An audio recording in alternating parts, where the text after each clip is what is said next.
Venez, divin Messie, nous rendre espoir et nous sauver.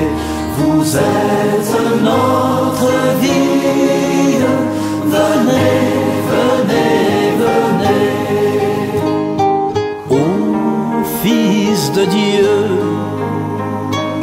ne tardez pas par votre corps, donnez la joie à notre monde en désarroi. Redites-nous encore de quel amour vous nous aimez, tant d'hommes vous ignorent. Venez, venez, venez. Venez, divin Messie, nous rendre espoir et nous sauver. Vous êtes notre vie. Venez, venez, venez.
Tout au long de l'Avent, la liturgie nous a parlé de la venue de Jésus. Et aujourd'hui, c'est l'ange qui annonce aux bergers: ne craignez pas, je vous annonce une grande joie.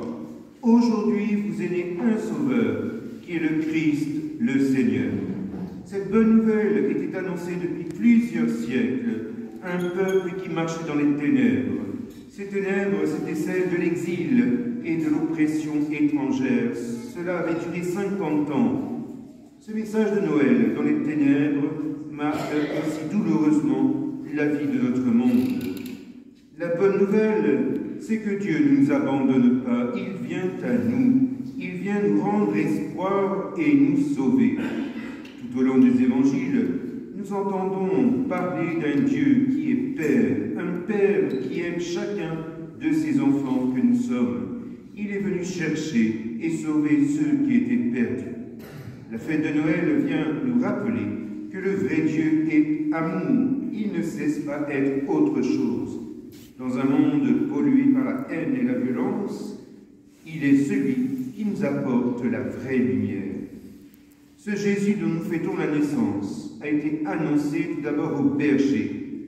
Et quand nous faisons la crèche dans nos maisons, nous mettons ces bergers en bonne place, mais beaucoup ne savent pas trop qui ils étaient. En fait, ces bergers faisaient partie d'une catégorie méprisée. C'étaient des hommes rustres qui n'avaient pas l'habitude de fréquenter les lieux de culte. Et à travers eux, c'est la bonne nouvelle qui est annoncée aux petits, aux pauvres et aux exclus. Et cela, nous le retrouvons tout au long des saints évangiles.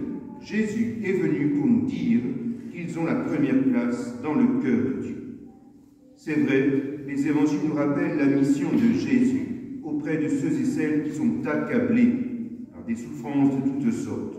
Il a accueilli, d'ailleurs, tous ceux et celles qui étaient infréquentables à cause de leur mauvaise vie. Il a ouvert la porte de la lumière à Sainte Marie-Madeleine, à Zachée, à Matthieu, le publicain, à la femme de Samarie, et bien d'autres qui étaient rejetés par la société de l'époque. Avec Jésus, c'est la victoire de l'amour sur le mal et la mort. Cette bonne nouvelle n'est pas que pour les gens d'autrefois.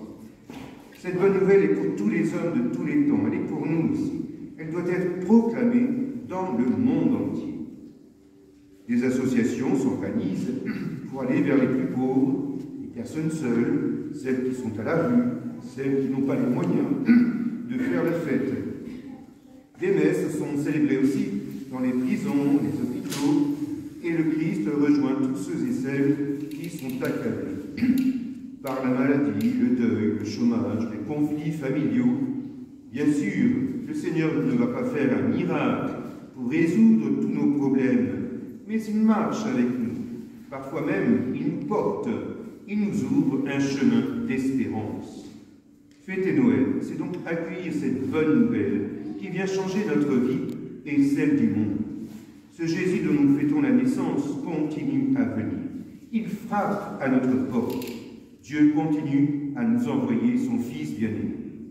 En cette nuit de Noël, nous sommes donc invités à l'accueillir, lui donner la première place dans notre vie et faire tout ce qu'il nous dira. Avec lui, c'est la joie et l'amour qui entrent dans notre vie. Il veut habiter le cœur des hommes. Alors oui, soyons dans la joie et l'allégresse. Un enfant a dit que Jésus est le plus beau cadeau de Noël. Il avait tout compris. Ils sont nombreux dans notre monde, ceux et celles qui vont fêter Noël. Je n'ai encore croisé qui ont acheté des huîtres. Normal. Oh, ça sent le réveillon. Mais je sais bien qu'ils ne vont pas aller à la messe et qu'ils n'ont rien à faire de Jésus. Bref, parenthèse fermée. Je disais donc, ils sont nombreux dans notre monde, ceux et celles qui ont fêté Noël sans penser à cette bonne nouvelle. Tout est prévu.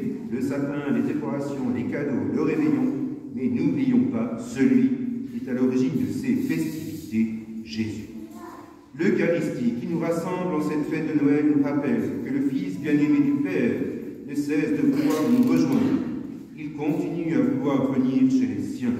C'est un cadeau extraordinaire qui nous est offert à tous, gratuitement et sans mérite de notre part.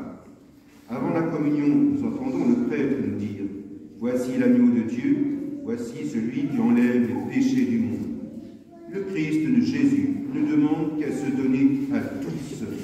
Alors heureux ceux qui ont un cœur de pauvre, un cœur d'enfant, pour laisser le Christ Jésus entrer dans leur vie.